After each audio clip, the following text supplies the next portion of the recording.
What is up, guys? It's the Sound Alchemist, and today I'm back to talk about, you guessed it, Warhammer 40k. So today we are looking at the new reveal for the box set that pits the Thousand Suns against the Grey Knights, HexFire. So this is what I've been waiting for a long time, because they teased this box a long time ago.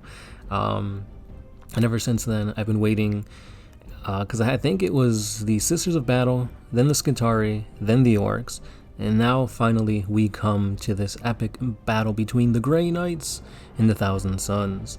These two armies I've been keeping an eye on for any type of release because I play Grey Knights, and sometimes I play Thousand Suns as my 11th Legion Chaos version.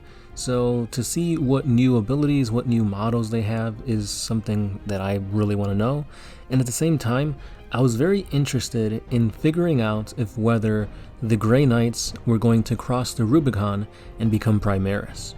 So by the looks of this, they do not, with asterisks, because they got a new model for Castellan Garen Crow, and it looks like it's an upscaled model, but nowhere did they say that he was specifically Primaris. Now I'm going to try and remember to link a video here talking about if Primaris makes sense for the Grey Knights, as to why they should do it and why they shouldn't do it, and just overall a discussion about it. So I talked about that months ago, but I'll try and put the link here. If not, it'll be at the end of the video. But continuing on, let's take a look at what actually is inside the HexFire battle box. So first and foremost, they have a 40-page campaign book that deals with the lore as to why these two awesome armies are going up against one another. First and foremost, they're fighting on a gas giant planet that is now host to an open warp fissure, infesting it with demonic entities.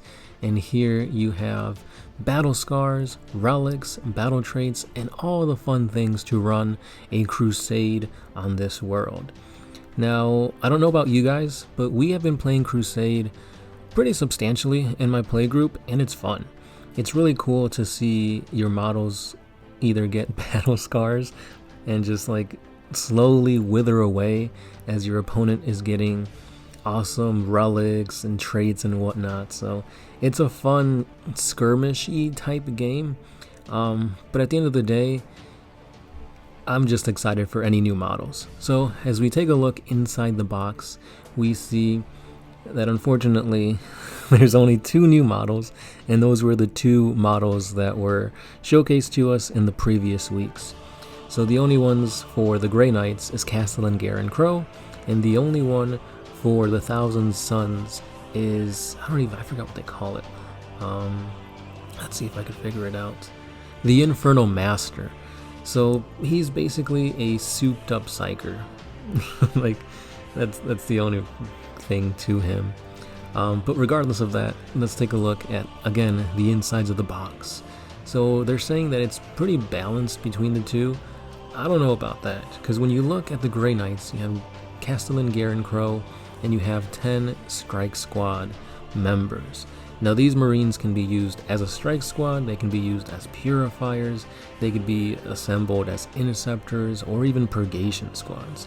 So you can mix and match this to whatever you guys want it to be, and that kind of solidifies that this is not a new kit. Because when you look at the models in this image here, you can see how much smaller in scale they are to Castellan Garen Crow.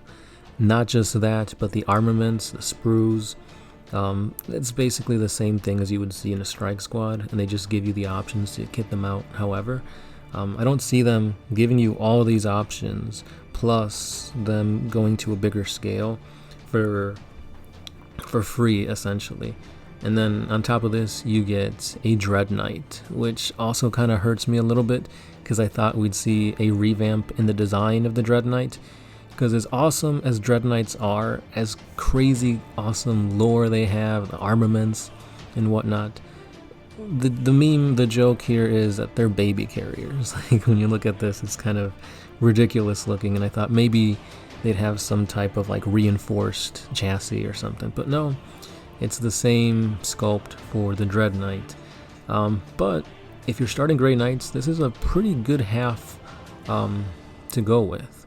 You get solid troop choice, you get a powerful Dread Knight, which you can also run as a Grandmaster in a Dread Knight, and you get Crow, which is a new sculpt, beautiful sculpt by the way. Now, when you look at the other half, it's, to me, I don't think it's as strong as it should be. Because again, you get the Infernal Master, you get 5 Scarab Occult Terminators, 10 Zangors, and a Zangor Shaman. To me, the Zangors are just like fodder, really. They're there to tie things up until you get the Scarab Occult Terminators to mop up whatever it is. In terms of firepower, Zangors I don't think are anywhere near the Strike Squad. The Dread Knight can pretty much take out the Scarab Occult Terminators, but it's kind of a close one. And between the Infernal Master and Garen Crow, I think Crow can take it now that he can actually utilize his Demon Sword. Because before, nobody played him, because it sucks. It's like you got Crow with this demonic sword, but you use it as a regular sword. It's like you got this shiny new toy and you can't really use it. So I don't know. You guys tell me. If you guys have played Thousand Suns and have actually used Zangors, I've never used Zangors. Do you think this is an equally balanced force? Again, if you're trying to play Thousand Suns, this is an okay box, or an okay force to muster up. Scarab Occult Terminators were always badass looking, and they're pretty powerful, depending on what psychic powers you can use with them. That new Infernal Master looks beautiful. And again, Zangors were kind of just there to like screen, let the Occult Terminators shoot a little bit more before you get into combat with them. Now, a little bit lackluster, like I said earlier. I thought there was going to be more oomph, more new to this box set. Maybe we'll be getting more releases later on in the week or something like that. But besides that, they do show us the covers for both the Thousand Suns and the Grey Knights, which have already been released. I really like the Grey Knight book. The art looks pretty badass. I like the purple backdrop. So yeah, I'm definitely copying the Codex. I don't think I'll be getting the box, but we'll see.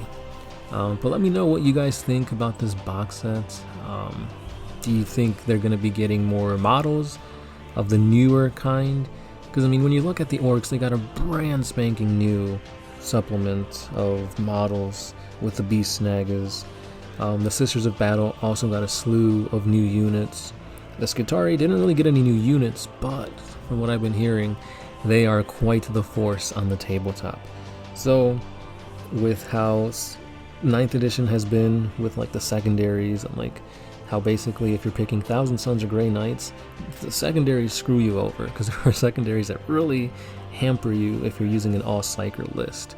So with the changes that have been made to those 9th edition secondaries, and with the changes here in these codices, maybe these two armies are going to go up in rank based on like the meta, but we'll just have to wait and see. Hopefully the Warhammer community gives us more articles revealing insights into both codices.